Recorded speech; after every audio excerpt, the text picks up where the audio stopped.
Una y otra vez, Pedro habla del sufrimiento que encontrarán los creyentes. En medio de sufrir por hacer el bien, en medio de una sociedad hostil y malvada, tenemos que mantener nuestro enfoque en Cristo. Cristo nos demuestra cómo enfrentar al sufrimiento injusto. Mire lo que dice en 1 de Pedro 2:23. Dice, ¿quién cuando le maldecían no respondía con maldición? Cuando padecía no amenazaba, sino encomendaba la causa al que juzga justamente. Debemos responder en la manera que Cristo respondió. Pero Pedro quiere comunicarnos que hay más que solo aguantar el sufrimiento.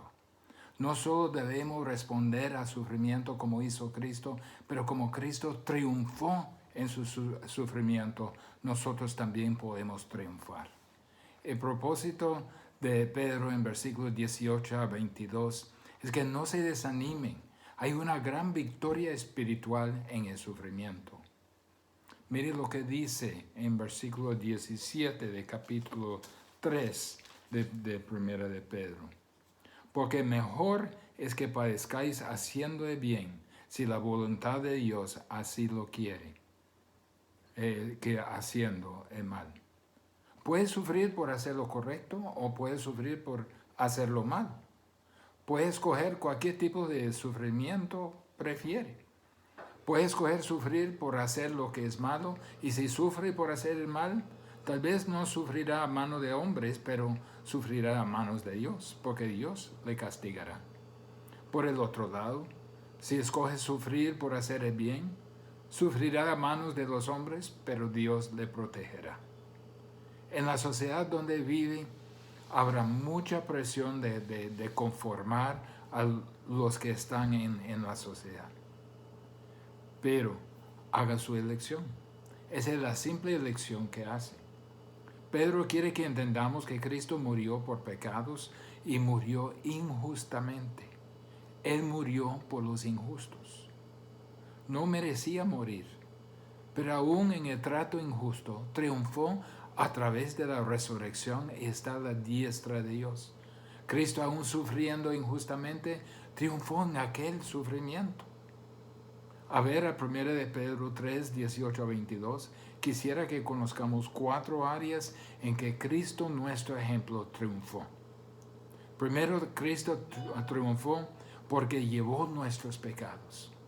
Mire lo que dice en versículo 18 de capítulo 3. Porque también Cristo padeció una sola vez por los pecados, el justo por los injustos, para llevarnos a Dios, siendo a la verdad muerto en la carne, pero vivificado en espíritu.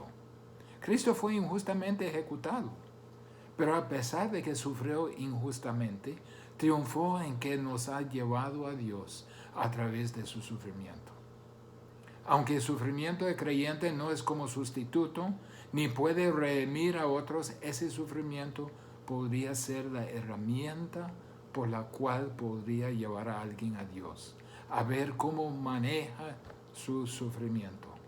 Entonces hay un ejemplo que podemos seguir, el ejemplo de Jesucristo. Cristo, nuestro ejemplo, triunfó porque su sufrimiento era decisivo. Dice, mire la primera parte del versículo 18, porque también Cristo padeció una sola vez. Porque también Cristo padeció. Fíjese en la palabra también. Significa que hay otros, es decir, creyentes que sufren. Pedro ha hablado de que sufrimos por hacer el bien, pero recuerde que Cristo también sufrió. En otras palabras, nuestro Señor, al pedirnos que seamos dispuestos a sufrir, no está pidiendo algo que Él no había pasado. Era justo cuando sufrió, y sufrió injustamente. Y su sufrimiento fue decisivo. Cristo sufrió a punto de muerte. Nadie puede sufrir más que eso. Aquí en este versículo dice que padeció hasta el punto de morir. Nosotros hemos sufrido, pero no hemos sufrido decisivamente. No hemos tenido que ofrecer nuestra vida. Cristo lo hizo sufrió decisivamente. Su sufrimiento era decisivo. Cristo también, nuestro ejemplo, triunfó porque su sufrimiento tenía que ver con pecados que no eran suyos propios. Mire lo que dice, porque también Cristo padeció una sola vez por los pecados. Cuando se le trata a un creyente injustamente, cuando sufrimos crítica, abuso, hostilidad, persecución, aún la muerte en algunos casos, tiene que ver con el pecado, pero no el pecado de cristiano. Hay un sentido en que sufren por causa de los pecados de otros. El pecado de odio, de animosidad, de envidia, de homicidio. Hay un sentido en que nosotros estamos sufriendo por causa de la justicia, estamos sufriendo por causa de los pecados de otros. Así era en parte como Cristo. A sufrir por pecados, no eran sus pecados, eran los pecados de otros, pero triunfó. Cristo también, nuestro ejemplo, triunfó porque murió de una forma única. Padeció, dice, una sola vez por los pecados. Una sola vez. Murió una sola vez. La única vez que ocurre esa expresión en la Biblia. Su muerte tenía validez perpetua, que nunca requiere repetición. Una muerte fue completamente suficiente para la expiación de los pecados. La obra de Cristo como sacrificio no tiene que continuar, no tiene que estar sacrificando vez tras vez, ya está hecho. Eso era distinto a todos los otros sacrificios. Mire lo que dice en Hebreos, capítulo 7, algunas páginas atrás, versículo 26 a 27. Porque tal sumo sacerdote nos convenía, santo, inocente, sin mancha, apartado de los pecadores, y hecho más sublime que los cielos, que no tenía necesidad cada día, como aquellos sumos sacerdotes, de ofrecer primero sacrificios por sus propios pecados y luego por los del pueblo, porque esto lo hizo una vez para siempre, ofreciéndose a sí mismo. Cristo, nuestro ejemplo, triunfó en sufrimiento, porque sufrió y murió de forma única. Cristo, nuestro ejemplo, también triunfó porque su sufrimiento fue inclusivo. En el Antiguo Testamento, los sacrificios fueron limitados a una sola persona, una familia o una nación en particular. No así con el sacrificio de Cristo. Logró la satisfacción de Dios para todos, sin distinción, los que vendría a Él. Mire lo que dice en Juan 6:37 y siguiente. Todo lo que el Padre me da, vendrá a mí, y al que a mí viene, no le echo fuera, porque he descendido del cielo, no para hacer mi voluntad, sino la voluntad del que me envió. Y esta es la voluntad del Padre, que Él que me envió, que todo lo que me diere, no pierda yo nada, sino que lo resucito en el día postrero. Y esta es la voluntad del que me ha enviado. Cristo, nuestro ejemplo, su sufrimiento fue inclusivo. No fue limitado a una persona. Murió para todos. Cristo, nuestro ejemplo, también triunfó porque su sufrimiento era vicario. Otra vez en 1 Pedro 3:18. Dice, porque Cristo padeció una sola vez por los pecados, el justo por los injustos. El que estuvo sin pecado por los pecadores. Jesucristo sin pecado tomó el lugar de los pecadores. Vemos que el sufrimiento más injusto puede ser triunfante. Mire lo que dice en 1 Pedro 2:24, la primera parte. Dice, quien llevó él mismo nuestros pecados en su cuerpo sobre el madero. Él llevó nuestros pecados. No fue limitado a una persona. Segunda de Corintios, capítulo 5, versículo 21. Al que no conoció pecado, por nosotros lo hizo pecado, para que nosotros fuésemos hechos fuésemos hechos justicia de Dios en él. Cristo, nuestro ejemplo, triunfó porque su sufrimiento era vicario. Cristo, nuestro ejemplo, triunfó porque su sufrimiento tuvo un propósito.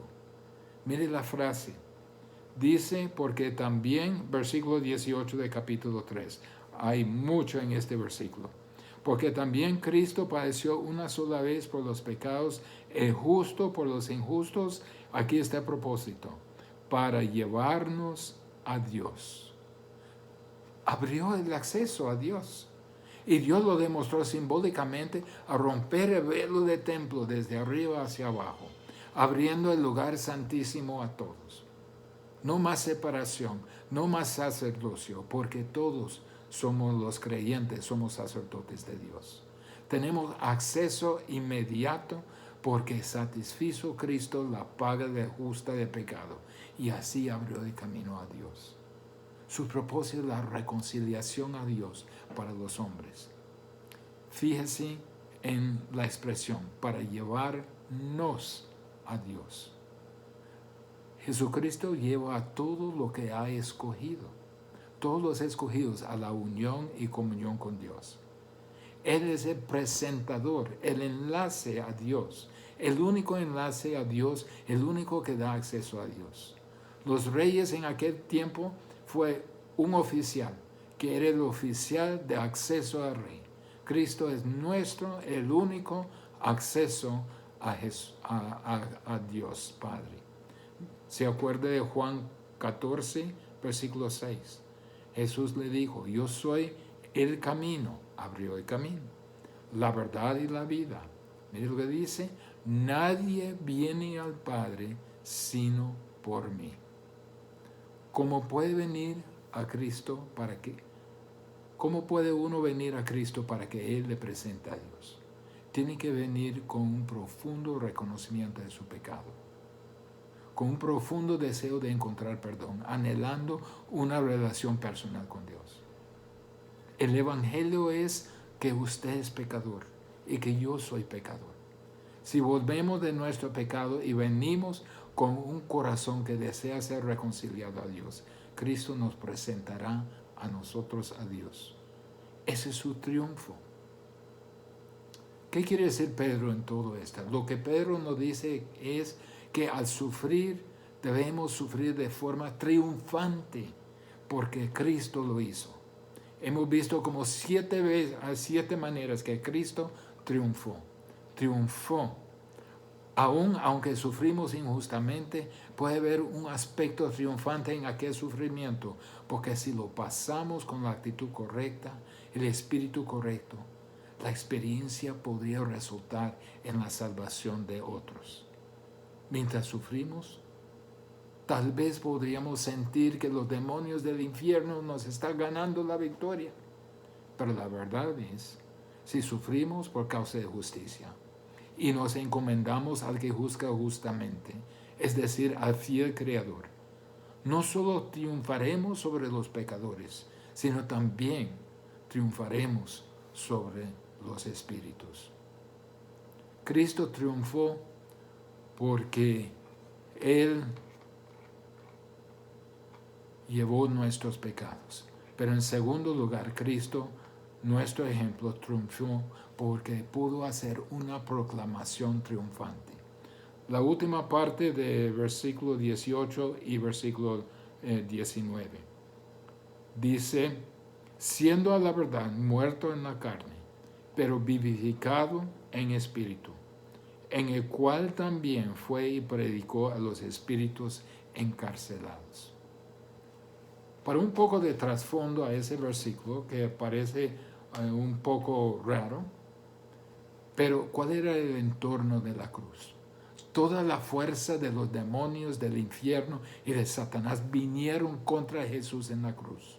Trataban de extinguirlo, de aplastar su vida a tal grado que lo podría eliminar. Pero Cristo murió. Dice en versículo 18, siendo a la verdad muerto en la carne. En la carne significa que su vida física cesó, murió. El término muerto enfatiza no solo su muerte, sino el sufrimiento asociado con tal muerte. Señala el doloroso fin de su vida terrenal. Y su cuerpo fue a la tumba. Este versículo nos da evidencia de que Jesús actualmente murió en la cruz. Algunos quieren especular que solo desmayó o fue en un estilo de coma, pero aquí destaca que Él murió físicamente. Pero también, mire lo que dice en la última parte del versículo 18, siendo a la verdad muerto en la carne, pero vivificado en espíritu. Físicamente estuvo muerto, pero en espíritu estuvo vivo. Mire el contraste entre la carne humana y el espíritu humano en este versículo. Dos aspectos de su existencia. Pregunto, si dice que fue vivificado en el espíritu, ¿estuvo muerto en espíritu antes? ¿Estuvo en algún momento en la cruz muerto espiritualmente? Hablemos de la muerte espiritual. La muerte espiritual significa separación de Dios. Cuando seres humanos mueren, no dejan de existir. Su cuerpo muere, pero su espíritu sigue existiendo. Si no son salvos, permanecen separados de Dios para toda la eternidad. ¿No dijo Cristo en la cruz? Dios mío, ¿por qué me has desamparado? Hubo una separación de Dios, pero el Espíritu de Cristo no dejó de existir. Ocurrió una muerte espiritual en el momento que fue hecho pecado por nosotros. Hubo una separación de Dios Padre. No obstante, fue momentánea, porque pronto dijo las palabras finales: Padre. Poco antes decía Dios mío, pero ahora dice: Padre, en tus manos encomiendo mi espíritu. Cualquiera que fue la experiencia de separación espiritual, solo fue por un momento y su espíritu fue vivificado, unido de nuevo con Dios Padre. ¿Y qué pasó con su espíritu? ¿A dónde fue ese espíritu vivificado? Mire lo que dice en versículo 19. En el cual también fue y predicó a los espíritus encarcelados. El cual también fue. Su cuerpo estuvo en la tumba, pero su espíritu fue. La palabra ir o fue significa ir a otro lugar. Su espíritu gozaba del beneficio de estar vivo. Su espíritu no estaba asignado a juicio ni a la muerte eterna. Pudo cumplir el propósito de Dios. Mire lo que dice: fue y predicó. Fue a predicar. El verbo predicar o proclamar no significa aquí predicar el evangelio. Eso sería una palabra tal como evangelizar. No fue a predicar salvación. Lo que hacía aquí significa hacer una proclamación, un anuncio de su victoria. Aún antes de su resurrección, anunció su victoria. Esto es de lo que se trata el pasaje. Es de lo que se trata el contexto. De triunfar en medio de sufrimiento. ¿A quién predicó? Dijo: y predicó a los espíritus encarcelados. Lo anunció a espíritus, refiriéndose a ángeles. Casi todos los usos de esta palabra en el Nuevo Testamento se usa para ángeles. Fue a declarar su victoria sobre ellos. Mire lo que dice en versículo 22. quien habiendo subido al cielo está a la diestra de Dios, y a él están sujetos ángeles, autoridades y potestades. Estando en el cielo a la diestra de Dios, los ángeles, autoridades, potestades ya están sujetos. Entonces fue a predicar a los espíritus encarcelados. Fue a declarar su victoria sobre los espíritus. Más bien, o más específicamente a los demonios. Son los demonios porque son encarcelados. Ángeles santos no están encarcelados, pero eso sí lo son. No pudo ser mensaje de salvación porque los demonios no pueden ser salvos. Son condenados perpetuamente. Mire, desde la caída de Satanás ha habido una guerra cósmica entre Dios y Satanás, entre los ángeles caídos y los ángeles santos. Los demonios de infierno y Satanás mismos han buscado destruir la obra de Cristo en la cruz. Mire lo que dice en versículo 20. Nos da un poco más de idea de quiénes son los espíritus encarcelados. Dice, los que en otro tiempo desobedecieron, cuando una vez esperaba la paciencia de Dios en los días de Noé, mientras se preparaba el arca, en el cual pocas personas, es decir, 8, fueron salvadas por agua. Estuvieron ellos, los demonios, libres durante el tiempo de Noé. Los 120 años de la predicación de Noé durante la construcción del arca. Vemos que el mundo en el tiempo de Noé era que toda la imaginación del corazón de los hombres fue continuamente mal. Era un tiempo de exagerada actividad demoníaca. Los espíritus rebeldes controlaron los corazones de los hombres, menos a Noé y su familia. Habían infiltrado y corrompido toda la raza humana. Y Dios los encarceló desde aquel entonces y siguen encarcelados. ¿Por qué los encarceló? Vamos al libro de Judas, que nos da una idea. Judas, capítulo 6. Solo hay un capítulo, versículo 6. Y a los ángeles que no guardaron su dignidad, sino que abandonaron su propia morada, los ha guardado bajo oscuridad en prisiones eternas para el juicio del gran día. No encarceló a todos los demonios, sino a los que abandonaron sus propias limitaciones y sobrepasaron los límites que Dios había establecido. Y Dios lo puso en prisiones, o la palabra más exacta, cadenas perpetuas, eternas. Ahora, volviendo a lo que está pasando aquí, Jesús, en medio de sufrimiento, anunció su triunfo sobre ellos. Ellos perdieron. Jesús triunfó sobre el pecado, sobre Satanás, sobre el infierno, sobre los demonios y sobre la muerte, toda a la vez. Y Pedro quiere que entendamos que al sufrir nosotros podemos triunfar también. Cristo no solo triunfó porque llevó nuestros pecados, no solo triunfó porque hizo una proclamación de victoria, pero también Cristo triunfó porque logró una salvación triunfante. Mire la segunda parte de versículo 20 de capítulo 3. Dice, mientras se preparaba el arca, en la cual pocas personas, es decir, 8, fueron salvadas por agua. Mientras se preparaba el arca es una ilustración de la salvación de Dios. Solo 8 personas fueron salvas de todo el juicio del diluvio. Fueron salvos porque creyeron. Predicó Noé por 120 años del juicio venidero de Dios sin ningún convertido. Solo 8 personas en todo el mundo, creyeron. Mire, el arca era su medio de protección del juicio del diluvio. En tanto que estuvieron dentro del arca, estaban seguros. Podemos decir que el arca los llevó de un mundo de maldad e iniquidad a una vida nueva.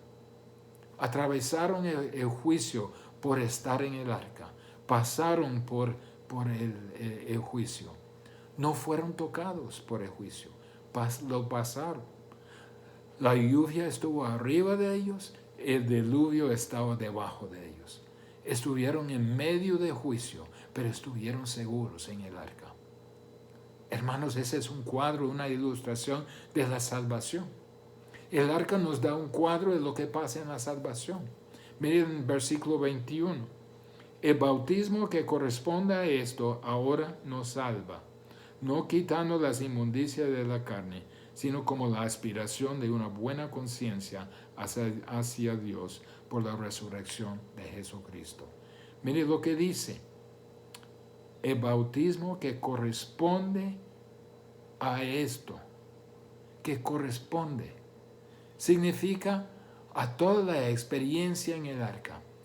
De alguna manera, el hecho de que 8 personas estuvieron en el arca y pasaron el juicio entero ilesos es una ilustración de la experiencia del cristiano en la salvación. Entonces dice el bautismo que corresponde a esto. ¿A cuál bautismo? ¿De qué está hablando de bautismo? ¿Está diciendo que el bautismo no nos salva? Sería tomar la idea fuera de su contexto. Es mejor ver al bautismo, la palabra bautismo, como inmersión. La inmersión en un arca de seguridad que pasó por el juicio ahora nos salva. El bautismo en agua no le salva, sino la inmersión en el arca de protección, quien es Cristo. Somos inmersos en Cristo. Esto nos salva. En Él pasamos a través de la muerte, la sepultura y la resurrección. Y el juicio de Dios cae, pero no cae sobre nosotros.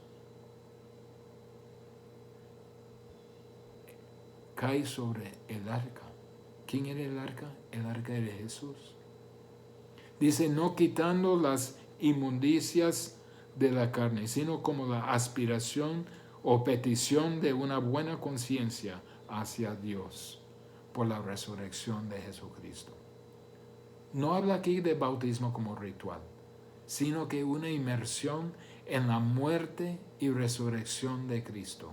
Lo único que nos pudo dar una buena conciencia hacia Dios.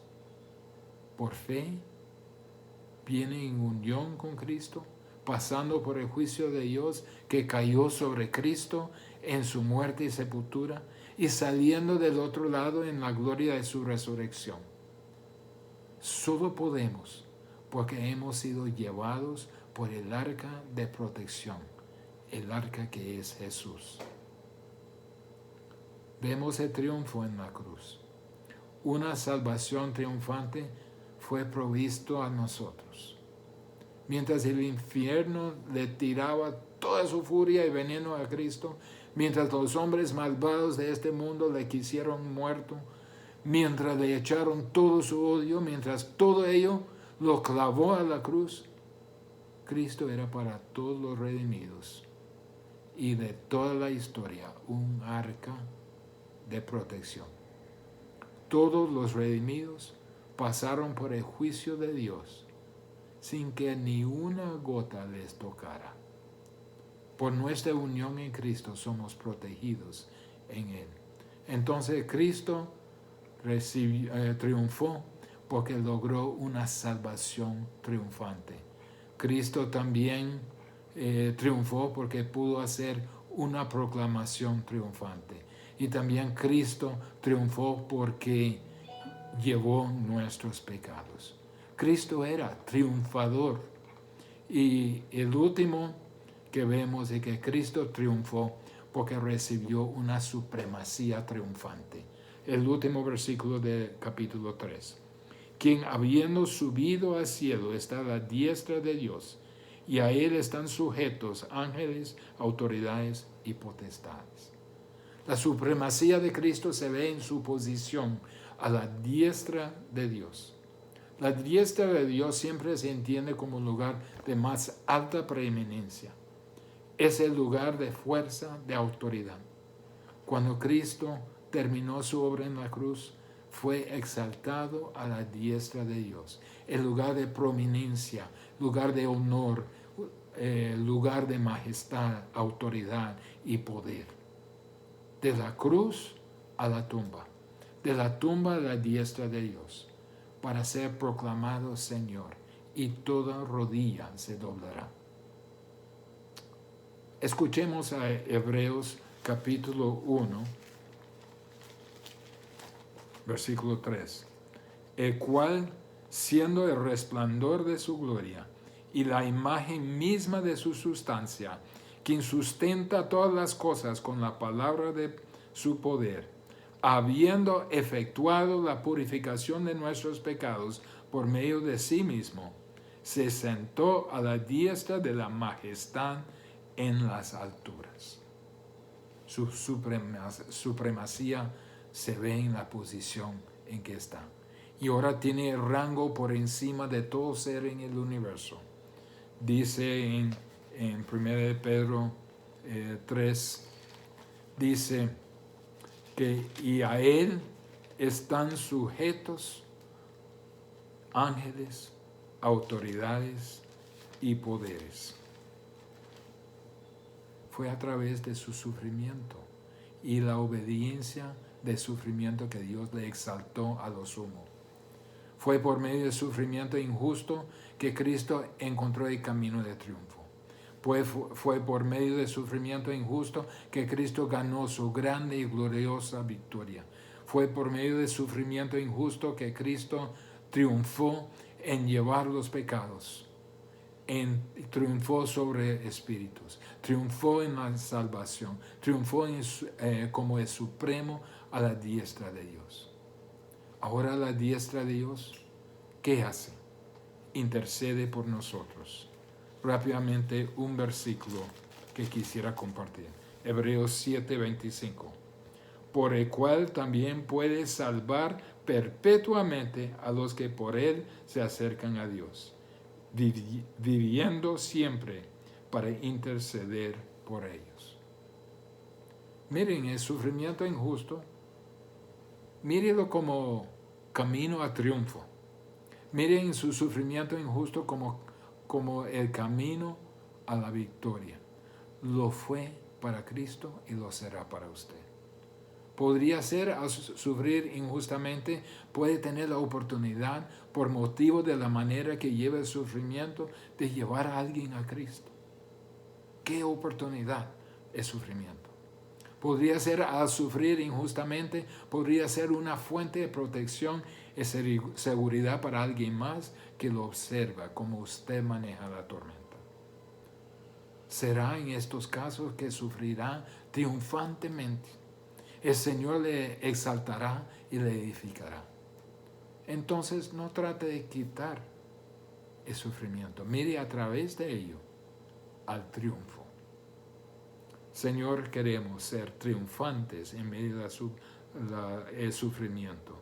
Sabemos que habrá sufrimiento en nuestra vida, pero queremos llevar la victoria. Queremos triunfar en ti, porque tú triunfaste.